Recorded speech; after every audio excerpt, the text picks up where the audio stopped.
On everyone, this is the CLNS Media Network's Patriots Postgame Show. I'm your host, Mike Molyneaux, alongside my co-host, Marvin Ezhan. Patriots get the win over the hated New York Jets, 24-17 in the Meadowlands.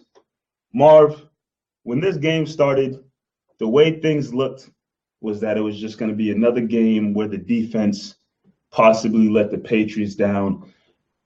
And, the opposing quarterback just has their way with the Patriots secondary. But as it went on, things started to fall into place just a little bit.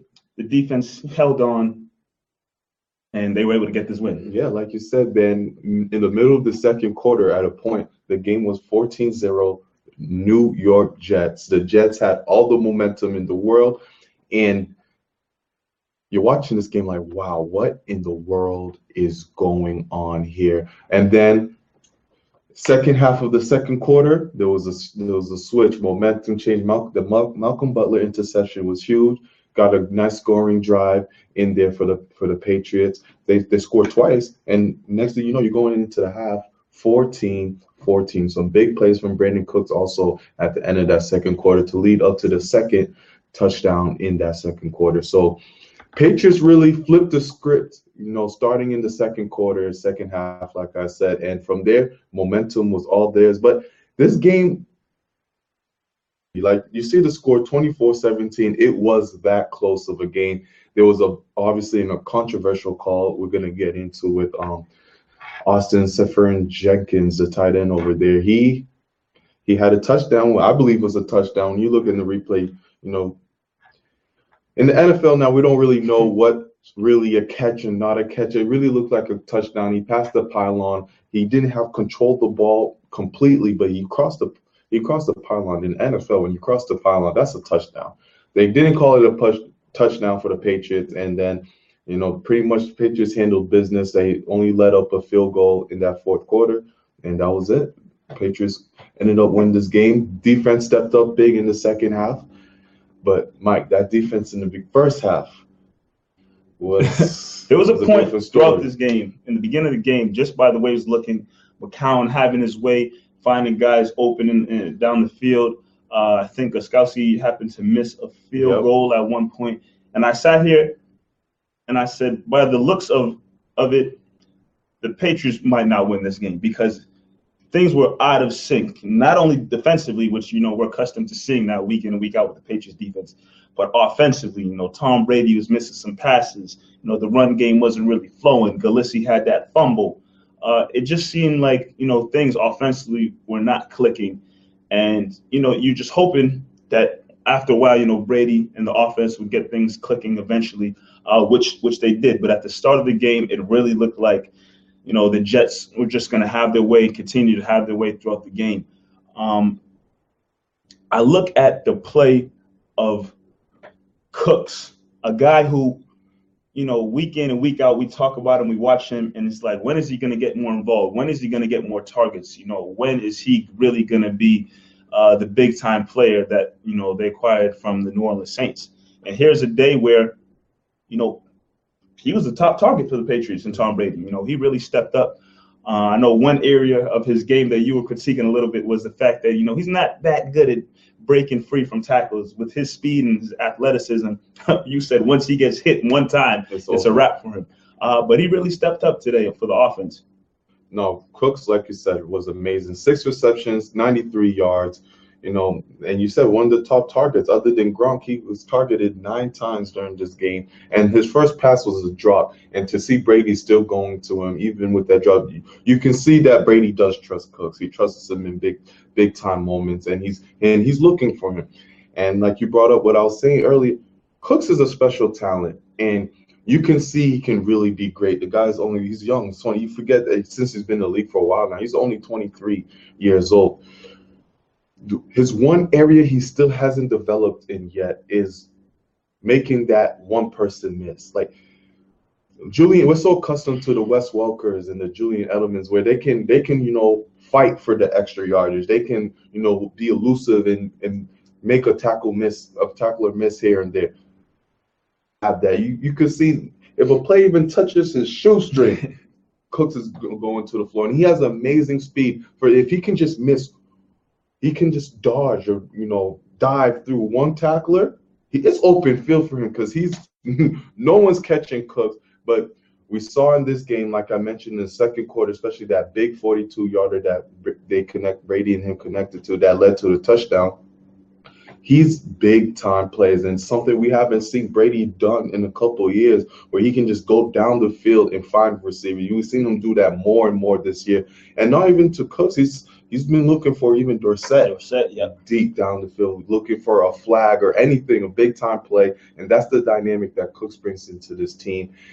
Maybe he's not going to get 20 touchdowns like we seen with Randy Moss, but this is a guy who's going to stretch the field, make big plays when it's needed. And it was needed during this game, especially where the offense wasn't really great. They had the running game going very well. Dion Lewis, another big game for him. This is back-to-back good games from Dion Lewis. But the passing wasn't there. Chris Hogan didn't have the Chris Hogan game we've been accustomed to. Only one reception for 19 yards.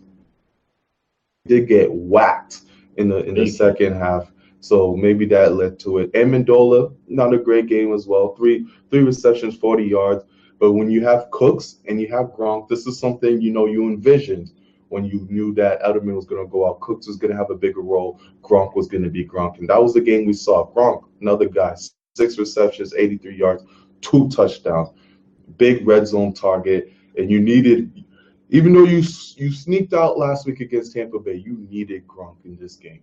I mean, great about the Patriots offense. You never know who's going to be the one to eat. And I mean, obviously, Gronkowski is usually, like Marv just said, a big red zone target. Is going to get a lot of the looks when it comes to being in the red zone. But you had a week ago where Amendola and Hogan were leading the charge. Yeah. Big game, big yards, big receptions. And then this week, it's Amendola and Hogan are at the bottom of the box scores in terms of targets, receptions. It was more of a Cooks and Gronkowski game. You never know who it's going to be. Another reason why you don't really trust too many Patriots players when it comes to fantasy, because you can't depend on them like some of the other big name receivers on other teams who are going to get that 10 to 15 targets every game.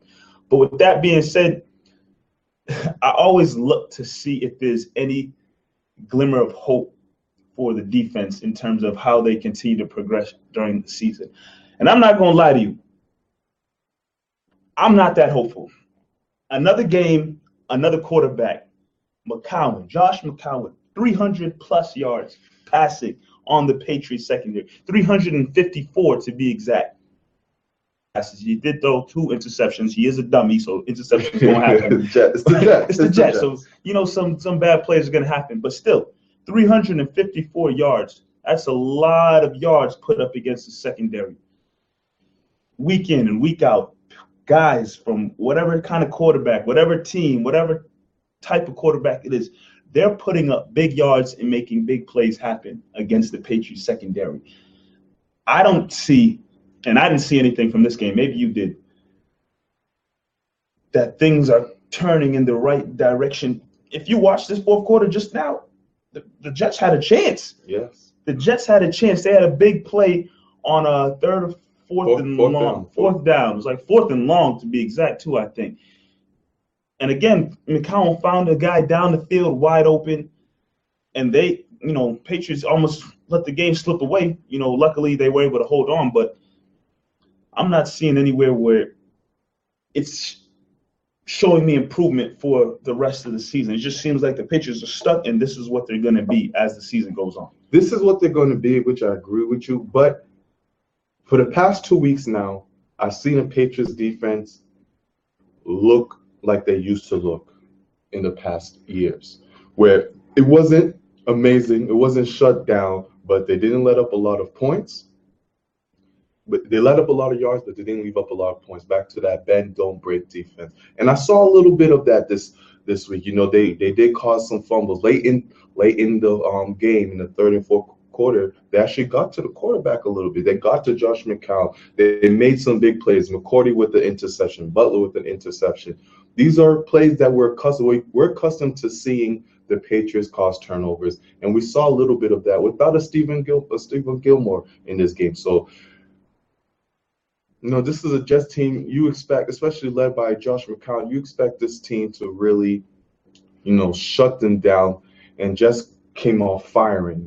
They had receivers, Curse and Anderson, looking really good out there. Only 4 receptions between them both, but they both went for 70-plus yards in the game. They had trouble another time. This is another game where they're having trouble with the tight end.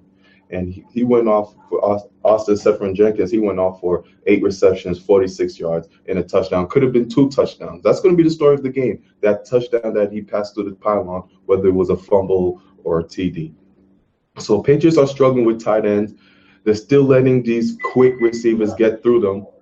But this is what we're going through right now. I mean, it's real interesting to see, as we go on throughout the season, is it going to be a situation? And I'm looking at the stats again, Matt Forte.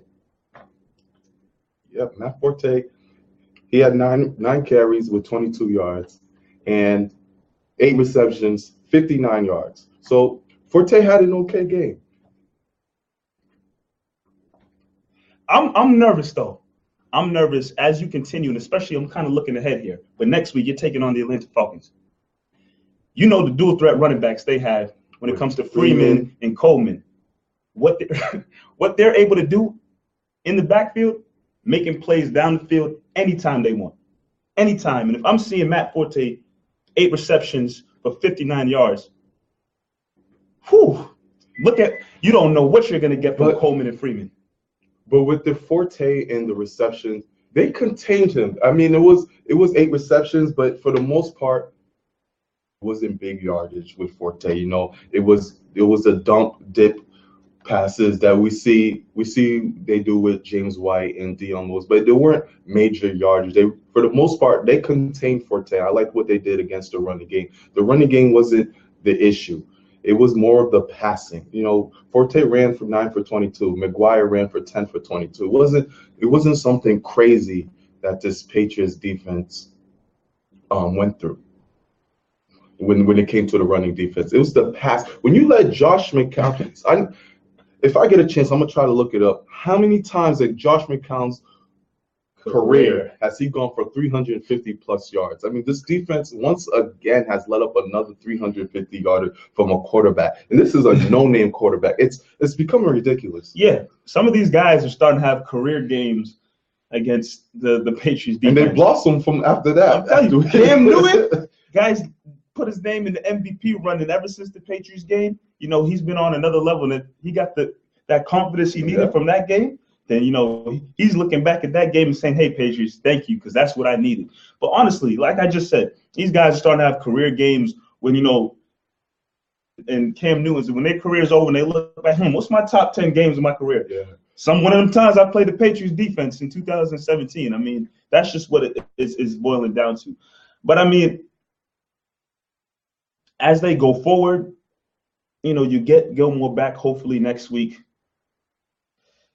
They gave up 17 points, today to the Jets. Last week they gave up how many? Not a lot of points was given up to the Buccaneers. Only 14. Is that Ben break defense really coming back? Possibly, like you're saying. Yeah, that's what I'm trying to say. These 14, 17 points. It's big yardage, but the points aren't there. The beginning of the year, they were dropping 30 points on us easily, 40 points maybe on occasion. So now the Patriots are starting to get back to what they were last year. Unfortunately, with the expectation we had going into this year, you thought this defense was going to be, top 5, one of the top defenses in the AFC, and it's not. And another thing I want to bring up about this game that's so huge is the Jets' record was 3-2. And they won a 3-game winning streak. 3-game winning streak. Patriots was 3-2 as well. This is the first division game, and this is important. Another reason it's important because you got to start thinking playoffs going forward. And you have Kansas City who's on top. You have Denver Broncos on top, but they're in the same division.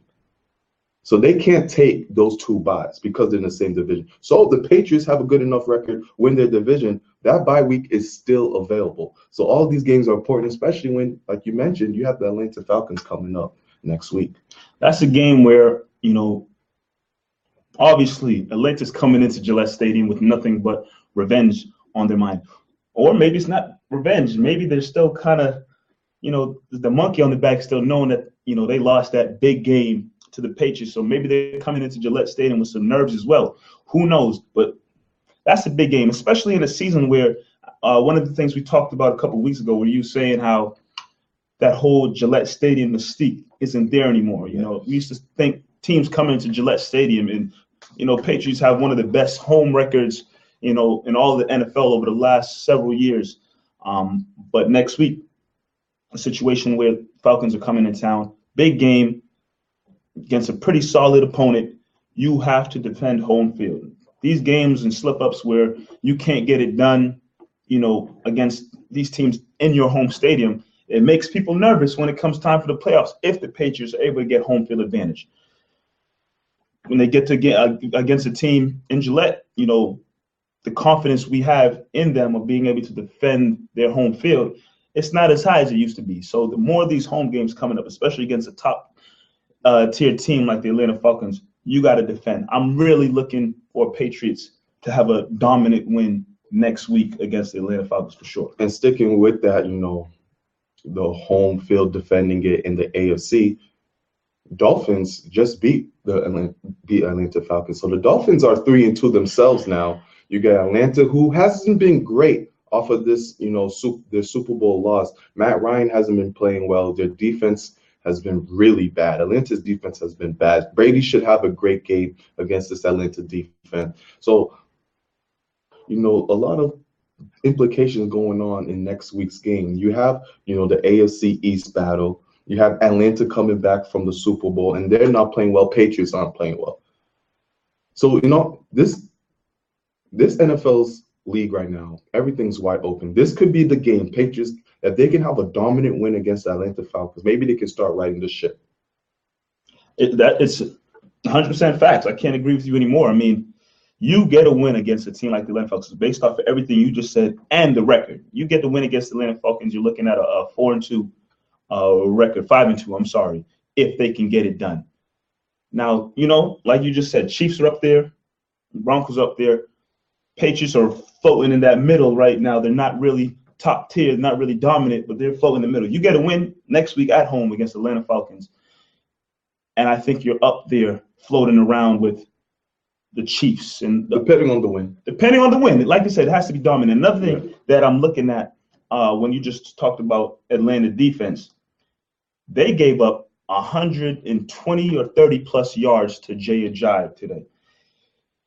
Can we see a game where, because maybe the Patriots coaching staff notices that, look, Atlanta Falcons is really having a tough time, handling the run, could they possibly force it to the Dion Lewis's and Gillissee's and possibly James White? Maybe Burkhead's back too. It could be a game where the Patriots try to emphasize the run game more than usual. I mean, Dion Lewis, it looked like he ran throughout the whole game, right? He only had 11 carries, but the 11 carries were for 52 yards. Then he split pretty much the carries with Gillespie. He had 10 carries for 44 yards. Those are both good yards after carry. They're for 4 yards a carry, pretty much those, and they were dominant. Dion Lewis, this is the second game now where he's had 10+ touches and he's made the best of them.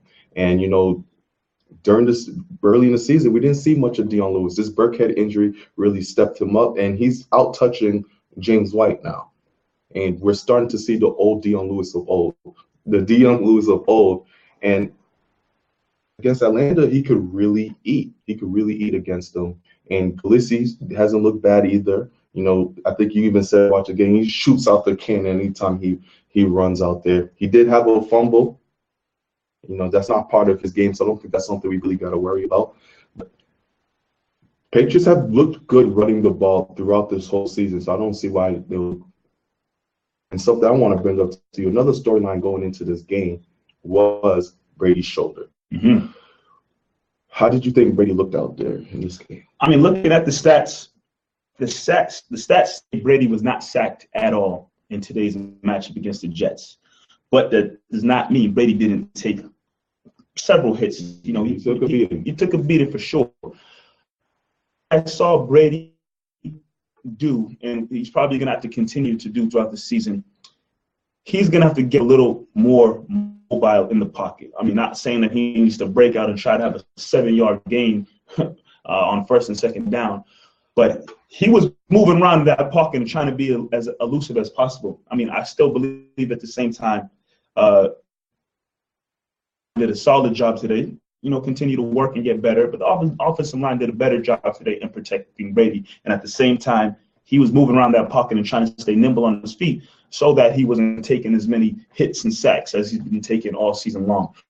So I think it's a collective effort where not only does the offensive line need to continue to work and do a better job in protecting Brady, and even the running backs that are in there and a couple of different plays and packages. But at the same time, you know, Brady has to stay head on a swivel and make sure he's ready to move and be elusive and not get as beat up as he's been the last couple of weeks. Last question. Mike, Dwayne Allen. Is his name anywhere? Did you see his name on any box scores? Can we finally say it was a mistake? It was. Oh, we said that last week. We said that last week, but it was maybe.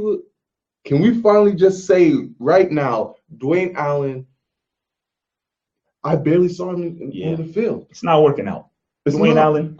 Patriots need me to make the call and let him know it's not working out. Give him his walking papers. I'll do it. Dwayne Allen.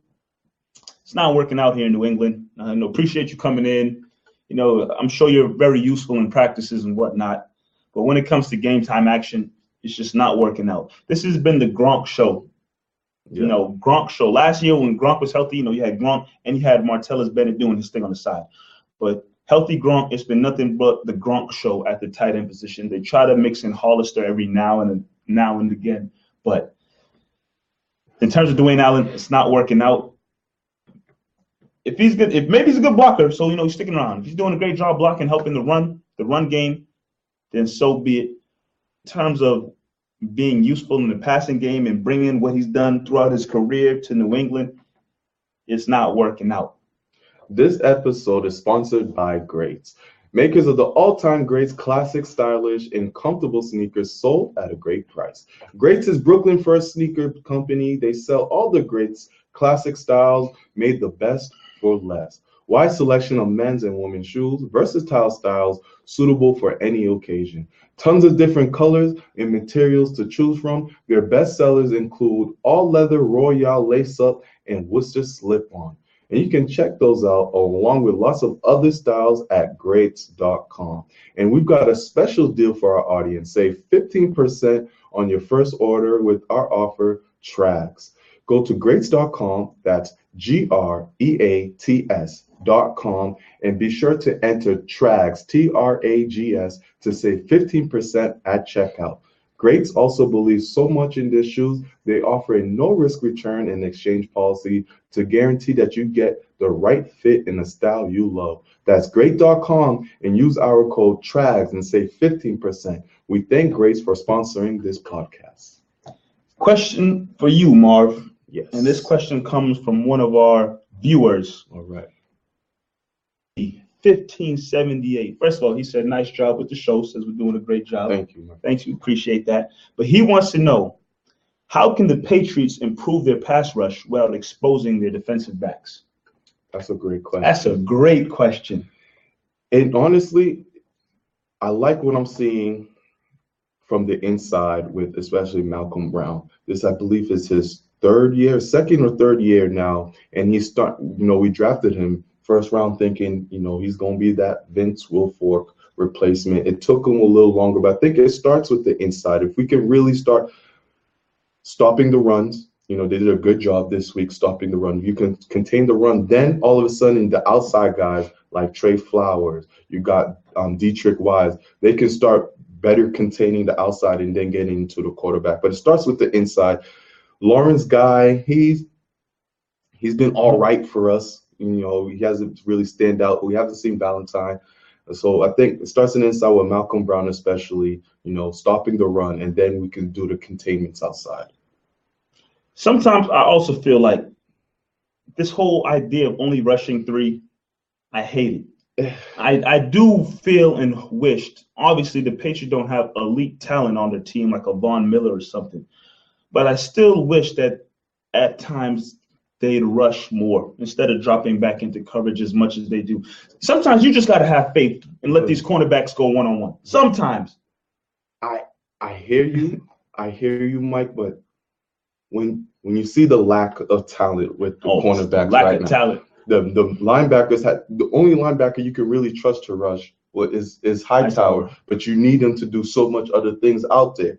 And when you lose guys like Jamie Collins, you lose guys like Chandler, this is what you get. You get a defense where you can only rush 3 and hope for the best. I will say that a guy who really did step up this game, who's just okay, is Kyle Van Noy. He had a good game. He had 2 sacks during this game, especially in the second half. So you need more from the linebacker. It starts with the linebacker core, and you only have Hightower out there that you can really trust. Van Noy, yes, he had a great game, and I'm going to give him a shout out, but Van Noy's not a player you can really count on to continue making big plays on this defense. I mean, it's tough to see. Man, D. Murphy just said every time they rush 3 players, he wants to vomit. I feel you. I'm telling you, I think sometimes you just have to take a chance. Obviously, it's a huge risk because, like we just said, lack of talent, on the secondary and a few of the guys up front. But I don't mind taking a risk and just sending the full house at the quarterback just a few times. I'm not saying to do a lot because we see what happens week in and week out with these guys in the secondary and the cornerbacks and safeties. They're getting killed. They're getting burnt, leaving guys wide open. It's bound to happen. Yeah. But sometimes, I'm telling you, as I watched today, Josh McCown, who is a Josh McCown? This guy was sitting in the pocket. Reading book, making coffee, flipping eggs and pancakes in the frying pan. He looked like he had all the time in the world. And then when you look at to see what the Patriots doing, it's only 3 guys rushing. 3 guys rushing. When they have their whole offensive line, a lot of these guys are getting double teamed and whatnot because only 3 guys. So I'm saying once in a while, obviously, yes, again, it's a huge risk. But send a couple more guys here and again. And on top of that, please, Patriots, Bill Belichick, coaching staff, general manager, whoever's making the moves, we got to try to get some more playmakers in. You had, like you said, Jamie Collins, Chandler Jones, guys, elite talent who specialize in getting to the quarterback with all the athleticism. So hopefully, as things continue, Patriots can do a better job of evaluating talent and getting the guys in here to do the job. But it is what it is. And with the three rushing as well, you see teams like Denver, Baltimore, where they can really just rush 3 guys and they're putting pressure onto the quarterback. It's with these young guys, trying to penetrate inside to get the quarterback. Sometimes it seems like they're getting no push. Mm-hmm. They're getting no push. Like maybe it is like you said, the double team, but there's no reason why Josh McCown can be in the pocket for 5-6 seconds. And then not only that, you're seeing immobile quarterbacks become mobile against the Patriots at all times. Josh McCown even ran the ball a couple of times during this game to get first downs, and that's very frustrating on the defense because early on in this first quarter, when we were seeing first quarter and a little bit of the second quarter when the Patriots were struggling, third down defense was a killer. They could not get off the field. There were times they played great defense on the first down, second down, and led up the third down. The third down defense was a problem in the first half of this game, and that's something the Patriots need to work on. Especially going into next week. The third down defense needs to be a lot better, man. Needs to be a lot better, and obviously, they were struggling on third down against the Jets. We just talked about, how much the Atlanta Falcons is struggling so far this season. But if you're giving up big third down plays with Matt Ryan and Julio Jones and Freeman and Coleman, you're in for a long night because it's a Sunday night game, and you're probably giving up a lot of points because, as much as Atlanta Falcons have struggled to, not to go back to Atlanta again, but, the way the Patriots are set up right now, it's possible that big points can be put up next week, and those big third downs that happen, if you can't stop teams there, then you're just opening up possible floodgates for a lot of yards and points to be put up. So when I look at this offseason, Mike, I say that the Patriots went into this offseason as if they lost to the Falcons, right? They went in and, they got in the big play receivers because they didn't have many big plays against the Falcons. They got in a Stephon Gilmore, bigger cornerback in there. So this game next week really tells a lot of where your team's at. This is I don't know if I'm right or not, but I really think Belichick went into this offseason thinking, okay, we lost this Super Bowl. What can we do to really improve this team? Now, Atlanta Falcons have a lot of weapons, like we've said. Sure do. And now your secondary isn't in full health. We don't know, what's good with Gilmore's concussion, if it's serious or not. Who do you put Gilmore on? If he does play, you got him on Julio, but you still got Sanu. You still got Gabriel. You got their tight end Hooper, who's been playing very well for Atlanta. And then you got the running backs. Mm-hmm. And this defense has been horrible. And then you're bringing in an elite quarterback, the MVP of last year. What strategies do you think this defense could use to really try to slow down this Atlanta offense, who can really, like I said, switch, they can become a favorite to win the Super Bowl if they can beat the Patriots, because this is what it seems like teams really, get a high off of playing the Patriots defense. They start to play better the weeks after. Here's I think something we can agree on. When it comes to the guys up front in the secondary, I think even though the defense has been bad all season, but I think in terms of the guys up front and the secondary, the guys up front have been playing a little better than what we've been getting from the secondary. Can we agree on that? It's been bad all around. I think going into next week, you can make that argument. Yes. I think going into next week, it's going to be tough to really try to contain Julio. They struggled in the Super Bowl. They added Gilmore, and Gilmore's been getting torched by bums who are nowhere near Julio Jones' level. I think one area that's going to be huge next week, contain the run as much as possible. If you can eliminate what Coleman and Freeman can do coming out of the backfield, I think that's a huge help. It's going to be, like I said, tough to contain Julio Jones, Sanu, Gabriel. It's going to be hard, and Hooper as well. It's going to be very hard, especially knowing how the secondary has been throughout the season. If you can at least do as best of a job you can containing the run and not letting Freeman and Coleman break out for big gains and big yards, that's a huge start. On top of that, you can't let Matt Ryan have the time in the world in the pocket. Matt Ryan will kill you. That's just an argument and something we've been just talking about and discussing for weeks and weeks and weeks, pressure on the quarterback. But you got to try to mix a few different schemes and whatnot in there so that Matt Ryan is not sitting in the pocket and having all the time in the world to throw. We saw what Josh McCown did today. He had plenty of time in the pocket, and like I said, the Jets were almost in a position to come back and win this game. But if you let that same situation happen with Matt Ryan and the Atlanta Falcons, the Patriots will not walk away with a victory. It's going to be a real battle, and going throughout this week, that's what you're going to talk about. Who's going to be the playmakers? Who's going to really step up? How they're going to cover Julio? Do you have the manpower to double team Julio like you did last year in the Super Bowl? These are two different teams, but they still have similar personnel. In this time, you don't have Edelman. You don't have that guy who can. You don't have Edelman, but you have Gronk. So it's different. It's a different team. It's just a regular season game. It's not the Super Bowl, but like I said, there's major implications in this game.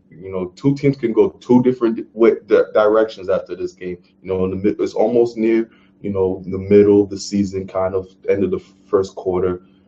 Big game next week against the Atlanta Falcons, which is why you needed to handle business against the Jets. That's why they put it next week at 8:30, prime time. They're hoping everybody tunes in to see this big time Super Bowl rematch. Patriots, Atlanta Falcons at Gillette Stadium. It's going to be a big game with a lot of eyes on it for sure. But with all of that being said, I think it's time for the part of the show where Marv and myself, we give out the stars and sorries of the game. We'll start with the stars. Okay. Did anybody stand out to you in terms of having a great game, great performance, big play? Who would you give a star of the game to? I mentioned his name earlier, Kyle Van Noy.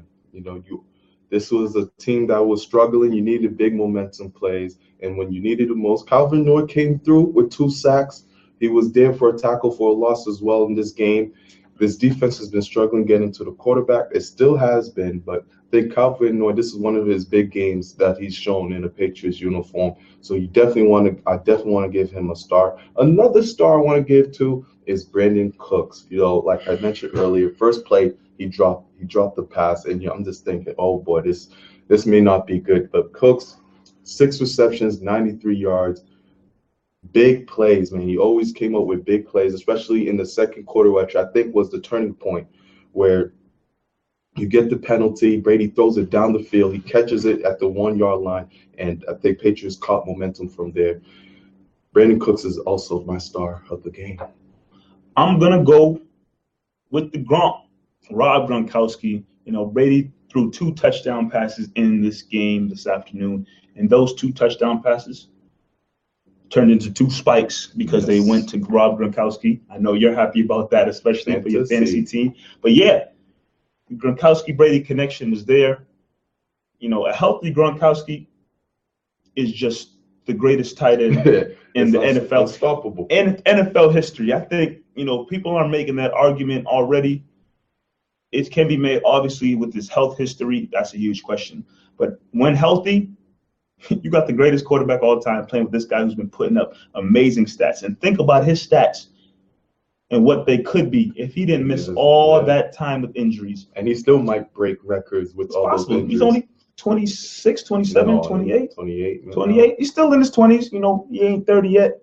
But 6 receptions, 83 yards, 2 touchdowns. I got to give it to my man, Rob Gronkowski. You are a star of the game. Definitely. But when there's the good, there's the bad. And when you're bad, on this show, we tell you sorry. Man, oh man. I think you have something in mind. You already laughing. So let me hear what you got to say for your sorry of the game.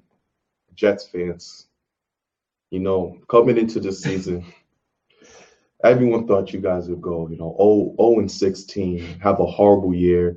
You got Josh McCown as your team, as your quarterback. And then, you start having a pretty good season. You guys start becoming a Cinderella story. And then you face the Patriots, you're up 14-0. Patriots, start to fight back as they would. But you're not letting go either. You're finally there. McCown does a nice touchdown pass to Austin Seferian-Jenkins, crosses the pylon, and you got the Patriots sweating. But wait. There's a commercial break. We come back from the commercial break. Not only is it not a touchdown anymore, it becomes a fumble, and the Patriots get the ball at the 20-yard line, and you have no more chances of coming back. You had a chance, but it just wasn't the same anymore. This sorry goes to the Jets fans because I know if this were to happen to the Patriots, one, it would be major news. Conspiracy, fired the refs, something's going on. But it was against you guys. It probably won't get talked about much. Everyone's going to forget about this play. It's just going to go down as a win for the Patriots. So, Jets fans, I give you guys a big fat old sorry. Yeah, honestly, this was a big game for the Jets. Big. On a 3-game winning streak, they were undefeated at home up until this point. They hadn't lost a game at home yet. A rival in the New York Patriots, I think when the game started, even the announcers were like, this place is rocking because this is a huge game. The Jets are riding a lot of momentum coming into this game against the Patriots, a team that, everybody knows the Patriots have been struggling, especially defensively. And then the game goes on. It starts off great. Like I said, I sat down and watched this game, and just from the looks of it, I said, it's not looking good for the Patriots. I don't know if they're going to be able to pull this one out. Call me pessimistic. Whatever the case may be, whatever. But it didn't look good. Jets had all the momentum in the world. And that play, that call where he had a touchdown called back, no touchdown, fumble, turnover, that just took all the wind out of the sails for the Jets, the fans, the stadium was just – shout out to our guy Bogle, who's out there. I think he's at the game. Oh, yeah? I think he's at the game. And he said after that play, you could still hear the fans out there just pissed because that was their big opportunity to really cut back into the game. I think they got that touchdown there. It would have made the score 24-21. Yep. So huge chance right there for the Jets. But with that play, that call, that loss on this show, we're going to tell you Jets, sorry. It is what it is. It's crazy how we still don't know what a catch is. Like I said, in my opinion, that's a catch. I thought it was a touchdown. It's a touchdown. You passed the pylon. He got possession once he went down. It's a touchdown. The NFL really needs to clarify what a catch is, because as fans, you should be able to see a catch and be like, okay, that's a catch or that's a touchdown. And yet here's something else we got to add to the resume of what is a catch or not. So, this is just a regular season game. But if this were to happen in the playoffs, we remember what happened in Green Bay, Dallas with Des Bryant. Was it a catch or not? That's true. This is something, refs need to clean up. It sucks for the Jets, great for the Patriots. Next week, like we've been talking about throughout this whole show, Atlanta Falcons, big game. Sunday night, we'll be here. You'll be here. And, hopefully we're talking about an amazing game. This could be the game of the year. Like I said, Atlanta Falcons coming into Gillette with possibly, nothing but straight revenge on their mind. They want to get that monkey off their back, knowing that they blew that lead to the Patriots in the Super Bowl. But like Marv said, we'll be here next Sunday night, 8:30 game. Let's go, Pats. Let's go, Pats. They got to win. They sneaked it out. Jets always play us tough, so you can't be too upset by just winning by 7 points. Even the most dominant Patriots team have only squeaked by the Jets back like 3-7 points at times. So we'll take it. We'll take it. And we're signing out. This is the CLNS Media Network's Patriots Postgame Show. We will see you guys next Sunday night for the game. We out. Have a good week.